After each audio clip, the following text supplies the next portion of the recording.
இந்த வீடியோல 10 உலக மர்மங்களை பத்தி நாம பார்க்க போறோம். கடலுக்குள்ள மூழ்கின கோயில்ல இருந்து இன்னைக்கு வரைக்கும் யாராலையும் படிக்க முடியாத ஒரு புத்தகம் வரைக்கும் ஒவ்வொரு மர்மமும் உங்களை யோசிக்க வைக்கும். சோ வீடியோவை ஸ்கிப் பண்ணாம முழுசா பாருங்க.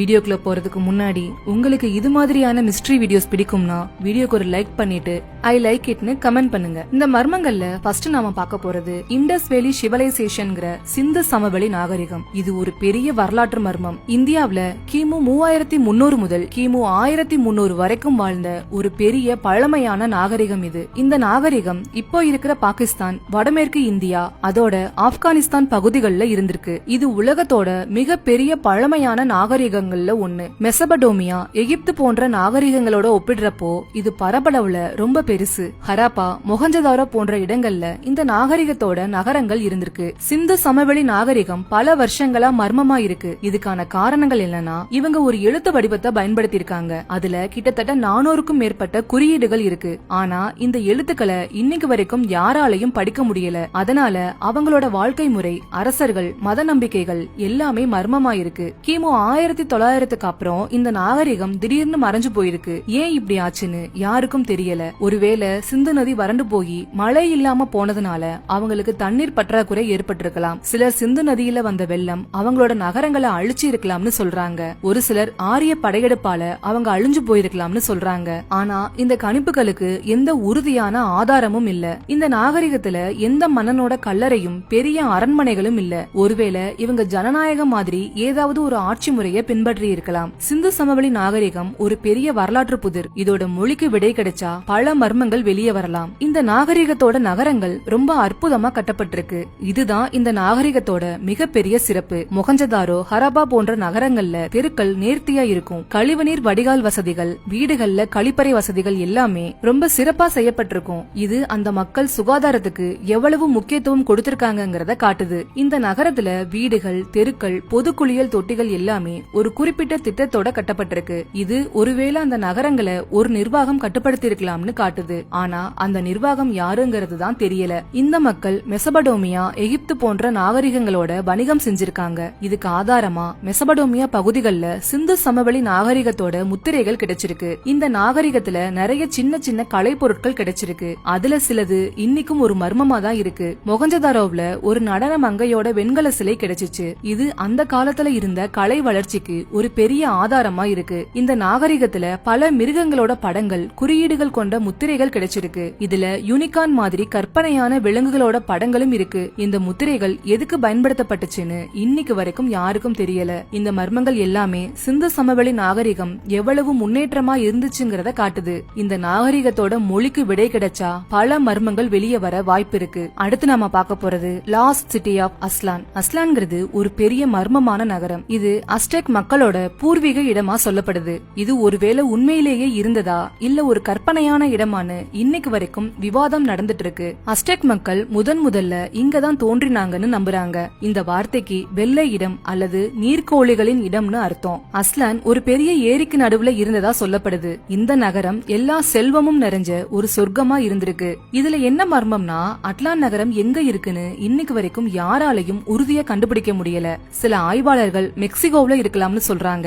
ஆனா அதுக்கு உறுதியான ஆதாரம் இல்ல. சில ஆராய்ச்சியாளர்கள் அஸ்லான் ஒரு உண்மையான இடமா இருக்க வாய்ப்பில்லைன்னு சொல்றாங்க. இது அஸ்டெக் மக்களோட ஒரு புராண கதையா இருக்கலாம். அவங்க தாங்கள் உயர்ந்த இடத்திலிருந்து வந்தவங்கன்னு காட்டுறதுக்கு இப்படி ஒரு கதையை உருவாக்கி இருக்கலாம்னு சொல்றாங்க. அஸ்டெக் புராண கதைகள் அஸ்லான் நகரத்தை விட்டு வெளியே வந்து ஒரு பெரிய பயணம் செஞ்சதா சொல்லுது. இந்த பயணத்தோட கடைசி இலக்கு மெக்சிகோ நகரத்துல இருக்கிற ஒரு பெரிய ஏரிக்குள்ள ஒரு காக்டஸ் செடி மேல ஒரு பாம்பு பிடிச்ச ஈகிள் பறவை இருக்கிற இடம் தான். அந்த இடத்துலதான் அவங்க தெனோச்சிட்லான்ங்கிற நகரத்தை உருவாக்குனாங்க. இது மெக்சிகோவோட தேசிய கொடியில கூட இருக்கு. அஸ்டெக் மன்னர் மொக்டெசுமா I அஸ்லான் நகரத்தை கண்டுபிடிக்கிறதுக்காக ஒரு குழுவை அனுப்புனாரு. ஆனா அவங்களாலையும் அந்த நகரத்தை கண்டுபிடிக்க முடியல. இந்த மாதிரி பல பயணங்கள் அஸ்லான் நகரத்தை கண்டுபிடிக்க மேற்கொள்ளப்பட்டாலும் இதுவரைக்கும் எந்த ஒரு உறுதியான பதிலும் கிடைக்கல. ஒரு சில ஆய்வாளர்கள் அஸ்லான் மெக்சிகோவோட மேற்கு கடற்கரையில இருக்கலாம்னு சொல்றாங்க. அங்க நயாரிட் மாகாணத்துல அஸ்லான்ங்கிற பேர் கொண்ட ஒரு இடம் இருக்கு. அதுல அஸ்டெக் மக்கள் அங்க வாழ்ந்திருக்கலாம்னு ஒரு சிலர் சொல்றாங்க. ஆனா இதுக்கு எந்த உறுதியான ஆதாரமும் இல்ல.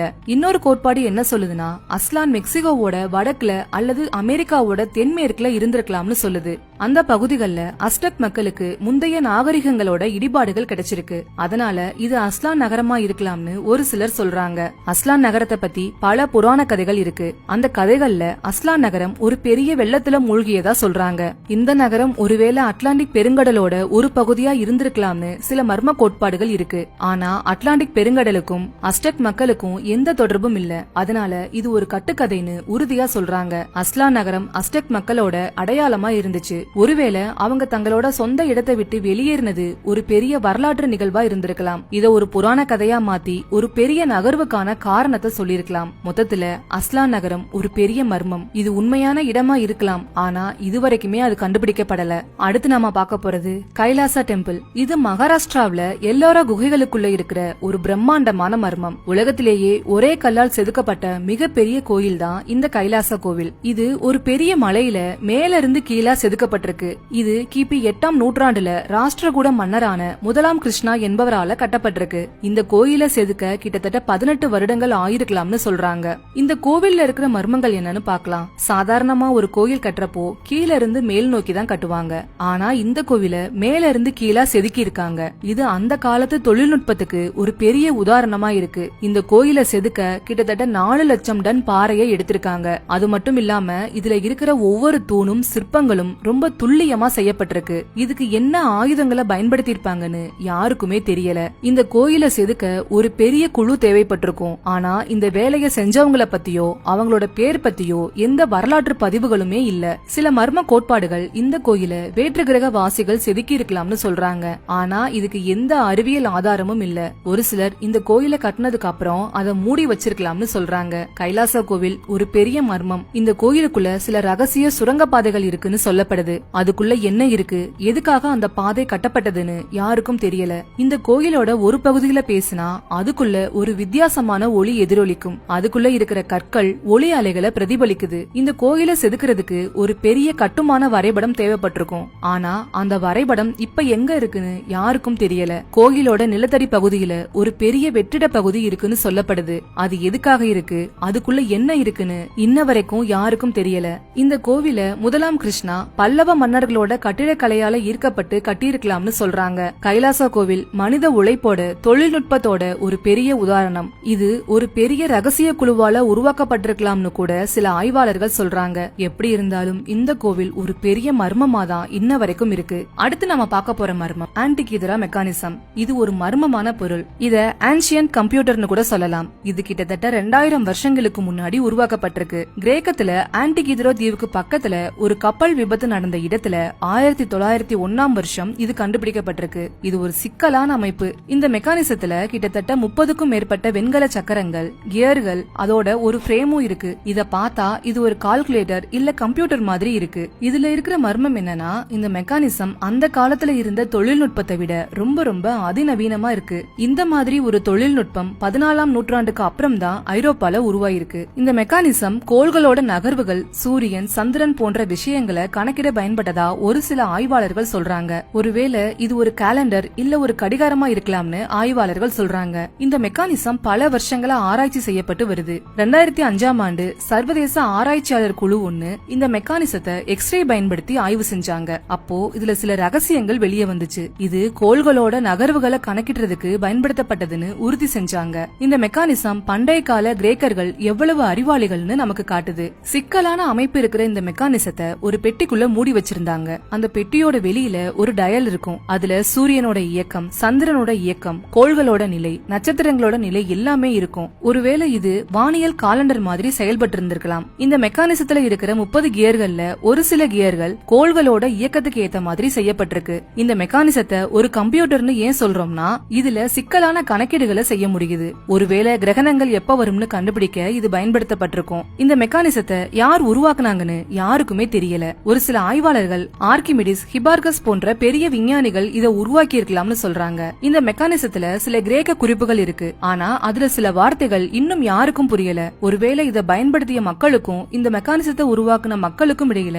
ஒரு ரகசிய மொழி இருந்திருக்கலாம். அந்த காலத்துல இருந்த தொழில்நுட்பத்தை விட இது ரொம்ப அதிநவீனமா இருக்கு. மொத்தத்துல இந்த மெக்கானிசமும் ஒரு பெரிய புதிரா தான் இருக்கு. இத முழுசா புரிஞ்சுக்கிட்டா பல மர்மங்கள் வெளியே வரலாம். அடுத்து நாம பார்க்க போற மர்மம் டாகர்லாண்ட். இத ஐரோப்பாவின் அட்லாண்டிஸ்னு கூட சொல்லுவாங்க. சொல்லுவாங்க. டாகர்லேண்ட்ங்கிறது இங்கிலாந்துக்கும் நெதர்லாந்துக்கும் நடுவுல வடகடல்ல மூழ்கின ஒரு பெரிய நிலப்பரப்பு. சுமார் 10,000 வருஷங்களுக்கு முன்னாடி இந்த நிலப்பரப்பு ஒரு பெரிய கண்டம் மாதிரி இருந்திருக்கு. இங்க ஆறுகள், ஏரிகள், காடுகள் மற்றும் மனிதர்கள் வாழ்ந்ததற்கான ஆதாரங்களும் கிடைச்சிருக்கு. கடைசியா நடந்த பனிக்காலம் முடிஞ்சதுக்கு அப்புறம் பனிக்கட்டிகள் எல்லாம் உருக ஆரம்பிச்சுச்சு. இதனால கடல் மட்டம் உயர்ந்து டாகர்லேண்ட் கொஞ்சம் கொஞ்சமா கடலுக்குள்ள மூழ்கிடுச்சு. அந்த காலத்துல ஏற்பட்ட ஒரு பெரிய கனமழை இல்ல வெள்ளத்தாலையும் இது மூழ்கி இருக்கலாம்னு ஒரு சிலர் சொல்றாங்க. டாகர்லேண்ட்ல வாழ்ந்த மனிதர்கள் யாரு, அவங்களோட நாகரிகம் எப்படி இருந்துச்சு, அங்க என்னென்ன விலங்குகள் வாழ்ந்துச்சுன்னு இந்த கேள்விகளுக்கு எல்லாமே இதுவரைக்கும் உறுதியான பதில் கிடைக்கல. டாகர்லேண்ட்ல பெரிய பெரிய நகரங்களும் மனித குடியிருப்புகளும் இருந்திருக்கலாம்னு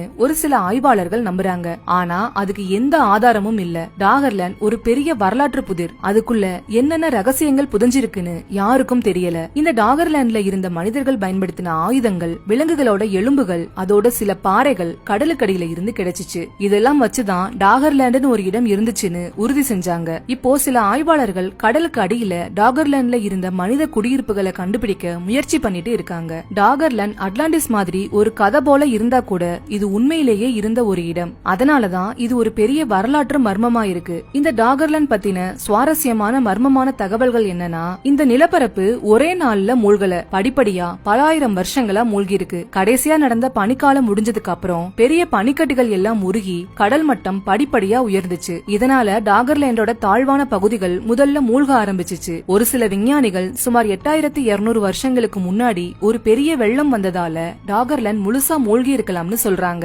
டாகர்லேண்டோட அடிப்பகுதியில மனிதர்கள் பயன்படுத்திய ஆயுதங்கள், விலங்குகளோட எலும்புகள், கருவிகள்னு பல பொருட்கள் கிடைச்சிருக்கு. இது அந்த காலத்துல மனிதர்கள் அங்க வாழ்ந்ததற்கான ஒரு ஆதாரமா இருக்கு. அங்க வாழ்ந்த மக்கள் தங்கள் தேவைக்கேற்ப தண்ணீரை பயன்படுத்தி இருக்காங்க. அது மட்டும் இல்லாம ஆறுகளையும் ஏரிகளையும் பயன்படுத்தி விவசாயம் செஞ்சிருக்கலாம்னு சொல்றாங்க. வடகடல்ல மீன்பிடிக்க போற மீனவர்களுக்கு பல சமயம் மனிதர்களால செய்யப்பட்ட கற்கள், மாமத் விலங்குகளோட எலும்புகள் போன்ற பல பொருட்கள் கிடைக்குது. இதெல்லாம் ஒரு பெரிய நாகரிகம் அங்க இருந்ததை காட்டுது. இந்த மக்கள் இவ்வளவு ஆழமான கடலுக்கு அடியில எப்படி வாழ்ந்தாங்கிறது ஒரு பெரிய மர்மமா தான் இருக்கு. மொத்தத்துல டாகர்லேண்ட் ஒரு பெரிய வரலாற்று புதிர் தான். இப்போதைக்கு கடலுக்கு அடியில என்ன இருக்குன்னு யாராலையும் முழுசா கண்டுபிடிக்க முடியல. அடுத்து நாம பார்க்க போற மர்மம் 7 பகோடாஸ் ஆஃப் மகாபலிபுரம். இது நம்ம தமிழ்நாட்டுல இருக்கிற ஒரு மர்மம். மாமல்லபுரம்ங்கிற ஒரு கடற்கரை நகரத்துல பல்லவ மன்னர்களால உருவாக்கப்பட்ட ஒரு இடம். இங்க நிறைய பாறைகள்ல செதுக்கப்பட்ட சிற்பங்களும் கோயில்களும் இருக்கு. இந்த இடத்துல 7 பெரிய கோவில்கள் இருந்துச்சுன்னு ஒரு கதை இருக்கு. இதுல ஒரு கோயில் மட்டும்தான் இப்ப கடற்கரையில இருக்கு. மீதி 6 கோயில்களும் கடல்ல மூழ்கிடுச்சுன்னு சொல்றாங்க. இந்த கோவில்கள் 7 ரதங்கள்னு அழைக்கப்படுது. இதுல மர்மம்னு நாம பார்க்க வேண்டிய விஷயம் என்னன்னா, 2004ஆம் ஆண்டு சுனாமி வந்தப்போ கடலுக்குள்ள சில இடிபாடுகள் தெரிஞ்சதா நிறைய பேர் சொன்னாங்க. சில ஆராய்ச்சியாளர்கள் கடலுக்கு அடியில கோயில் மாதிரி சில கட்டிடங்கள் இருக்கிறத கண்டுபிடிச்சாங்க. இது 7 கோபுரங்கள் கதை உண்மையா இருக்கலாம்னு ஒரு நம்பிக்கையை உருவாச்சு. மாமல்லபுரத்தை பத்தி நிறைய பழமையான பாடல்கள் இருக்கு. அதுல 7 பெரிய கோவில்களை பத்தி தான் கவிஞர்கள் சொல்லியிருக்காங்க. இதுவும் இந்த கதைக்கு ஒரு ஆதாரமா இருக்கு. ஒரு சிலர் இது கதை மட்டும்தான், கடலுக்குள்ள எந்த கோவிலும் இல்லைன்னு சொல்றாங்க. மாமல்லபுரத்துல இருக்கிற சிற்பங்கள் ரொம்ப ஆச்சரியமானவை, ஒரே பாறையில செதுக்கப்பட்டவை. இதுல சிலது முழுசா முடியாமலே இருக்கு. அதனாலதான் இந்த இடம் ஒரு பெரிய மர்மமா இருக்கு. சுனாமிக்கு அப்புறம் தேசிய கடல் ஆய்வு நிறுவனம் மாமல்லபுர கடலுக்கு அடியில ஆய்வு செஞ்சாங்க. அப்போ அவங்களுக்கு சில கோவில் கட்டுமானங்கள், சுவர் இடிபாடுகள், கல் தூண்கள் எல்லாம் கிடைச்சிச்சு. ஒரு ஆய்வோட முடிவுல இது கிபி 35ஆம் வருஷத்திலேயே கடல்ல மூழ்கி இருக்கலாம்னு தெரிஞ்சிருக்கு. இது பல்லவர் காலத்துக்கும் முந்தையதுன்னு சொல்லப்படுது. இந்த ஆய்வு முடிவுகள் மாமல்லபுரத்துல பல்லவர் காலத்துக்கும் முன்னாடியே பெரிய நகரமும் கோவில்களும் இருந்திருக்கலாம்னு ஒரு புதிய கருத்தை உருவாக்குது. கடல் அரிப்பு, கடல் மட்ட உயர்வு போன்ற காரணங்களால அந்த நகரமும் கோவில்களும் கடலுக்குள்ள மூழ்கி இருக்கலாம். ஐரோப்பிய வணிகர்களும் மார்கோபோலோ மாதிரி மாலுமிகளும் மாமல்லபுரத்தை 7 அடுக்கு தூபிகள்னு சொல்லிருக்காங்க. அதுல ஒண்ணுதான் இப்ப இருக்கிற கடற்கரை கோவில்னு நம்பப்படுது. ஒருவேளை அந்த மீதி 6 கோவில்கள் கலங்கரை விளக்கங்களா செயல்பட்டு இருக்கலாம். ஆனா இப்ப வரைக்குமே கடலுக்குள்ள என்னென்ன மர்மங்கள் இருக்குன்னு ஆதாரத்தோட எதுவுமே கண்டுபிடிக்கப்படல. அடுத்து நம்ம பார்க்க போற மர்மம் அன்பினிஷ்டு ஆபிலிஸ்க் ஆஃப் அஸ்வான். இது எகிப்துல அஸ்வான்கிற இடத்துல இருக்கிற முடிக்கப்படாத ஒற்றைக்கல் தூண். இந்த தூண் கிட்டத்தட்ட 42 மீட்டர் உயரம் கொண்டது. அது மட்டும் இல்லாம 1200 டன் எடையும் கொண்டது. ஆனா இது முழுசா செதுக்கப்படாமலே இருக்கு. இதோட வேலைகள் திடீர்னு நிறுத்தப்பட்டு பாதியிலேயே விடப்பட்டிருக்கு. இந்த தூண்ல இருக்கிற மர்மம் என்னன்னா, இந்த ஒற்றைக்கல் தூணை செதுக்கி முடிக்கிறதுக்கு கொஞ்ச தூரம் இருக்கும் போதே அதுல ஒரு பெரிய விரிசல் விழுந்திருக்கு. ஒருவேளை இந்த விரிசலால தான் இதை அப்படியே விட்டுட்டு போயிருப்பாங்கன்னு எல்லாருமே நினைக்கிறாங்க. இந்த ஒற்றைக்கல் தூணை எந்த மன்னன் செதுக்க சொன்னார் சொன்னாருன்னு யாருக்கும் உறுதியா தெரியல. ஒருவேளை ஹட்சப்ஸ்ட்ங்கிற எகிப்தோட முதல் பெண் அரசி இத செதுக்க சொல்லிருக்கலாம்னு ஒரு சில ஆய்வாளர்கள் சொல்றாங்க. ஆனா அதுக்கு உறுதியான ஆதாரம் இல்ல. இந்த மாதிரி ஒரு பெரிய ஒற்றைக்கல் தூணை செதுக்க அந்த காலத்துல என்னென்ன ஆயுதங்களை பயன்படுத்தி இருப்பாங்கன்னு ஒரு பெரிய கேள்வி இருக்கு. எந்த நவீன இயந்திரங்களும் இல்லாம இதை எப்படி செஞ்சாங்கன்னு யாருக்கும் தெரியல. இந்த ஒற்றைக்கல் தூண் எகிப்தியர்கள் எவ்வளவு பெரிய தொழில்நுட்ப வல்லுநர்கள்னு நமக்கு காட்டுது. ஆனா இது ஏன் முழுசா முடிக்கப்படாம அப்படியே இருக்குங்கிறது தான் ஒரு பெரிய மர்மம். இந்த தூணை செதுக்கிறதுக்கு அவங்க செம்பு கருவிகளையும் கல் கருவிகளையும் பயன்படுத்திருக்கலாம்னு சொல்றாங்க. தூணை சுத்தி பள்ளங்கள் தோண்டி அதுக்குள்ள மரக்கட்டைகளை வச்சு அதுல தண்ணி ஊத்துவாங்க. தண்ணியால மரக்கட்டைகள் விரிவடைஞ்சு பாறைகள்ல விரிசல்களை உருவாக்கும். இதனால பெரிய பாறைகளை ஈஸியா பிரிக்க முடியும். இந்த நுட்பத்தை பயன்படுத்தி தான் இந்த ஒற்றைக்கல் தூணை செதுக்கி இருக்கலாம்னு ஆய்வாளர்கள் சொல்றாங்க. இந்த ஒற்றைக்கல் தூண் ஏன் முழுசா செதுக்கப்படலைங்கிறதுக்கு சில காரணங்கள் சொல்லப்படுது. முதல் காரணம் என்னன்னா, தூணோட நடுவுல ஏற்பட்ட ஒரு பெரிய விரிசலால அதை அப்படியே விட்டுட்டாங்கன்னு சொல்றாங்க. ஒருவேளை இதை தூக்கும் போது தூண் உடைஞ்சு போயிருக்கலாம். இரண்டாவது காரணம், 1200 டன் எடை கொண்ட இந்த ஒற்றைக்கல் தூண் எகிப்தியர்கள் செதுக்கினதிலேயே ரொம்ப கனமானது. போதிய தொழில்நுட்பம் இல்லாததுனால இதை தூக்க முடியாம போயிருக்கலாம். மூணாவது காரணமா, இந்த வேலையை ஆரம்பிக்க சொன்ன மன்னன் இறந்ததால வேலைகள் பாதியிலேயே நிறுத்தப்பட்டிருக்கலாம்னு ஒரு சிலர் சொல்றாங்க. இந்த முடிக்கப்படாத ஒற்றைக்கல் தூண் எகிப்தியர்கள் எவ்வளவு கடினமான வேலைகளை செஞ்சிருக்காங்கன்னு காட்டுது. ஆனா இந்த தூணை ஏன் பாதியிலேயே விட்டாங்கங்கிறது இன்னைக்கும் ஒரு மர்மமா இருக்கு. அடுத்து நம்ம பார்க்க போற மர்மம் மேன் பென்னி. இது வரலாற்று விவாதங்களை உருவாக்குன ஒரு மர்மமான நாணயம். மேன் பென்னிங்கிறது ஒரு பழைய நார்வே நாணயம். இது 1065ஆம் ஆண்டுல இருந்து 1080ஆம் ஆண்டு வரைக்கும் நார்வே அரசரா இருந்த ஓலாஃப் தேர்டுங்கிறவர் ஆட்சியின் போது உருவாக்கப்பட்டதா சொல்றாங்க. இது வெள்ளி நாணயம். இது 1957ல அமெரிக்கால மேன் மாகாணத்துல இருந்த புரூக்ளின் நகர்ல ஒரு தொல்பொருள் ஆய்வு நடக்கிறப்போ கண்டுபிடிக்கப்பட்டுச்சு. இதுல இருக்க மர்மம் என்னன்னா, கொலம்பஸ் அமெரிக்காவை கண்டுபிடிக்கிறதுக்கு பல நூறு வருஷத்துக்கு முன்னாடியே வைக்கிங் வீரர்கள் அமெரிக்காவுக்கு வந்திருப்பாங்களோன்னு ஒரு பெரிய கேள்வி இருக்கு. இந்த நாணயத்தோட கண்டுபிடிப்பு வைக்கிங் மக்கள் உண்மையிலேயே கொலம்பஸுக்கு முன்னாடியே அமெரிக்காவுக்கு வந்திருக்கலாம்னு ஒரு வலுவான வாதத்தை உருவாக்குச்சு. இந்த நாணயம் எப்படி அமெரிக்காவுக்கு வந்துச்சுன்னு யாருக்கும் தெரியல. ஒருவேளை வைக்கிங் வீரர்கள் வட அமெரிக்காவுக்கு வந்தப்போ அங்க இருந்த உள்ளூர் மக்களோட வர்த்தகம் செஞ்சிருக்கலாம். அந்த வர்த்தகத்துல இந்த நாணயம் பயன்படுத்தப்பட்டிருக்கலாம்னு சொல்றாங்க. ஒரு சிலர் இந்த காயினை போலியானதுன்னு சொல்றாங்க. ஒருவேளை யாராவது வேணும்னே அங்க வச்சிருக்கலாம்னு ஒரு சந்தேகம் இருக்கு. ஆனா அறிவியல் ஆய்வுகள் இது உண்மையானதுன்னு உறுதிப்படுத்தியிருக்கு. இந்த நாணயம் ஒரு வரலாற்று புதிர்தான். இது வைக்கிங் வீரர்களோட அமெரிக்க பயணம் பத்தின ஒரு பெரிய விவாதத்தை உருவாக்குச்சு. இந்த மேன் பென்னி கண்டுபிடிக்கப்பட்ட உடனே இது அமெரிக்காவுக்கு எப்படி வந்துச்சுங்கிறது ஒரு பெரிய விவாதமா மாறுச்சு. வைக்கிங் மக்கள் ஐஸ்லாந்து, கிரீன்லாந்து போன்ற இடங்கள்ல இருந்து வட அமெரிக்காவுக்கு பயணம் செஞ்சிருக்காங்க. அப்போ அவங்க வர்த்தகம் செஞ்சது மூலமா இந்த நாணயம் அமெரிக்காவுக்கு வந்திருக்கலாம்னு சொல்றாங்க. இந்த நாணயம் ஒரு பழங்குடி மக்கள் கிட்ட இருந்து இன்னொரு பழங்குடி மக்களுக்கு கைமாறி பல வருஷத்துக்கு அப்புறம் மேன் பகுதிக்கு வந்திருக்கலாம். ஆனா இந்த நாணயத்தை ஆய்வு செஞ்சப்போ இதுல இருக்கிற உலோக கலவை 11ஆம் நூற்றாண்டு நாணயங்களுக்கு ஏற்றதா இருந்துச்சு. அதனால இது ஒரு போலியான நாணயம் இல்லைன்னு நிரூபிக்கப்பட்டுச்சு. மேன் பென்னி கண்டுபிடிக்கப்பட்ட இடம் ஒரு பழமையான பழங்குடி மக்கள் வசிப்பிடத்துக்குள்ள இருந்துச்சு. அதனால இந்த நாணயம் அந்த மக்கள் பயன்படுத்தின பொருளா இருக்க அதிக வாய்ப்பு இருக்கு. மொத்தத்துல இந்த நாணயமே ஒரு பெரிய புதிர்தான். இது வைக்கிங் மக்கள் பத்தின நாம தெரிஞ்சுக்கிட்ட பல விஷயங்களை மாத்திர அளவுக்கு சக்தி கொண்டது. அடுத்து பார்க்க போற மர்மம் காப்பர் ஸ்க்ரோல். காப்பர் ஸ்க்ரோல்ங்கிறது ஒரு மர்மமான பொக்கிஷ புதையல். இது சாதாரண சுருள் மாதிரி இல்லாம செம்பு தகட்டுல எழுதப்பட்டிருக்கு. இதுதான் இதோட பெரிய மர்மத்துக்கு காரணம். இது டெட் சி ஸ்க்ரோல்ஸ்னு சொல்லப்படுற பழைய கையெழுத்து பிரதிகளோட ஒரு பகுதி. இது 1952ஆம் ஆண்டு ஜோர்டான் நாட்டுல இருக்கிற ஒரு குகையில கண்டுபிடிக்கப்பட்டுச்சு. பெரும்பாலான டெட் சி ஸ்க்ரோல்ஸ் தோல் இல்லனா பாப்ரஸ் பேப்பர்ல எழுதப்பட்டிருக்கும். ஆனா இது மட்டும் செம்பு தகட்டுல எழுதப்பட்டிருக்கு. இந்த சுருள்ல கிரேக்க எழுத்துக்களும் எபிரேய எழுத்துக்களும் கலந்திருக்கு. இதனால இத படிக்கிறது ரொம்பவே கஷ்டம். ஒருவேளை இது ரகசிய குறிப்பா இருக்கலாம்னு நிறைய பேர் சொல்றாங்க. இந்த சுருள்ல ஒரு பெரிய புதையல் பத்தின குறிப்புகள் இருக்கு. இந்த குறிப்புகள் 64 இடங்கள்ல மறைக்கப்பட்ட பொக்கிஷங்களை பத்தி சொல்லுது. இதுல தங்கம், வெள்ளின்னு விலை உயர்ந்த பொருட்கள் பத்தின தகவல்கள் இருக்கு. இந்த சுருள்ல 64 இடங்கள் பத்தின தகவல் இருக்கு. இந்த இடங்கள்லாம் ஒரு குறிப்பிட்ட கோணத்துல ஒரு குறிப்பிட்ட இடத்துல மறைக்கப்பட்டிருக்கு. ஆனா இன்னைக்கு வரைக்கும் யாராலையும் அந்த இடங்களை கண்டுபிடிக்க முடியல. இந்த சுருள் ரோமானியர்கள் காலத்துல கோவில்ல இருந்து திருடி மறைக்கப்பட்ட பொக்கிஷங்களை பத்தினதா இருக்கலாம்னு ஒரு சிலர் சொல்றாங்க. ஆனா இதுக்கு எந்த ஆதாரமும் இல்ல. இந்த சுருள் ஒரு உண்மையான பொக்கிஷ புதையல் பத்தி சொல்லுதா இல்ல யாராவது எழுதின ஒரு கட்டுக்கதையாங்கிறது இன்னைக்கு வரைக்கும் ஒரு பெரிய கேள்வியா இருக்கு. இந்த ஸ்க்ரோல் மட்டும் ஏன் செம்பு தகட்டுல எழுதிருக்காங்கன்னா, இந்த ஸ்க்ரோல்ல இருக்கிற தகவல்கள் எல்லாமே ரொம்ப முக்கியமானதா இருந்ததால அது அழியாம இருக்க செம்புல எழுதிருக்கலாம்னு ஒரு சிலர் சொல்றாங்க. ஒருவேளை பெரிய போர் போர் இல்லனா இயற்கை சீற்றம் வந்தப்போ இந்த பொக்கிஷத்தை பாதுகாக்க இப்படி செஞ்சிருக்கலாம்னு சொல்றாங்க. ரோமானியர்கள் இல்லனா எதிரிகள் கிட்ட இருந்து பொக்கிஷத்தை பாதுகாக்க செய்யப்பட்ட ஒரு ரகசிய குறிப்பா இந்த ஸ்க்ரோல் இருக்கு. காப்பர் ஸ்க்ரோல் செம்புல எழுதப்பட்டு சுருட்டி வைக்கப்பட்டிருக்கு. அதனால அதை பிரிக்க முயற்சி செஞ்சா அது உடைஞ்சு போக வாய்ப்பு இருக்குன்னு விஞ்ஞானிகள் புது வழியில அதை படிக்க முயற்சி பண்ணாங்க. 1950கள்ல பிரிட்டிஷ் விஞ்ஞானிகள் இந்த ஸ்க்ரோலை மெதுவா வெட்டி ஒவ்வொரு துண்டா எடுத்து அதுல இருக்கிற தகவலை திரட்டி வெளியிட்டாங்க. இந்த ஸ்க்ரோல் வெளியே வந்தப்ப நிறைய பேர் பொக்கிஷ வேட்டையில இறங்குனாங்க. ஆனா இந்த ஸ்க்ரோல்ல இருக்கிற தகவல்கள் ரொம்ப குழப்பமா இருந்ததுனால இது ஒரு இடத்தை குறிக்குதா இல்ல ஒரு ரகசிய குறியீடான்னு யாருக்குமே தெரியல. இந்த ஸ்க்ரோல் ஒருவேளை யாராவது செஞ்ச ஒரு ஏமாற்று வேலையா கூட இருக்கலாம்னு சில ஆய்வாளர்கள் சொல்றாங்க. ஆனா அதனோட இருப்பு அதை மறைச்ச விதம் எல்லாமே இது ஒரு பெரிய மர்மம்னு நமக்கு சொல்லுது. அடுத்து நாம பார்க்க போறது lost library of Alexandria. Alexandria நூலகம் வரலாற்றிலேயே ஒரு பெரிய மர்மமான நிகழ்வு. இது உலகத்தோட அறிவு பெட்டகமா இருந்துச்சு. ஆனா திடீர்னு அழிஞ்சு போச்சு. இது எகிப்துல அலெக்சாண்ட்ரியா நகர்ல இருந்த ஒரு பெரிய நூலகம். கிமு 3ஆம் நூற்றாண்டுல தொடங்கப்பட்டுச்சு. அப்போ உலகத்துல இருக்கிற எல்லா தகவல்களும் புத்தகங்களும் இங்க இருந்துச்சு. இங்க அறிஞர்கள் வந்து ஆராய்ச்சி செய்யறதுக்கு எல்லா வசதிகளும் இருந்துச்சு. இந்த நூலகம் எப்படி அழிஞ்சு போச்சுன்னு யாருக்கும் உறுதியா தெரியல. பல வரலாற்று ஆசிரியர்கள் பலவிதமான காரணங்களை சொல்றாங்க.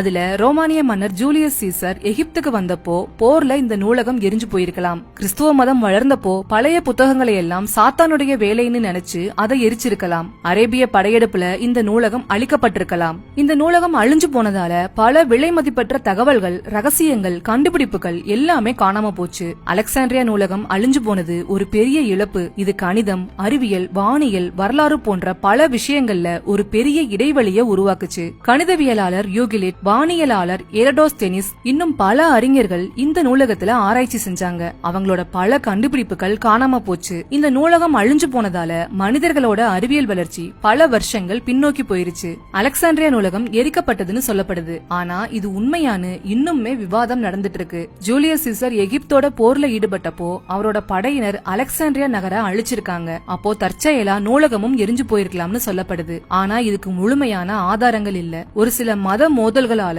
இந்த நூலகம் அழிக்கப்பட்டிருக்கலாம்னு சொல்றாங்க.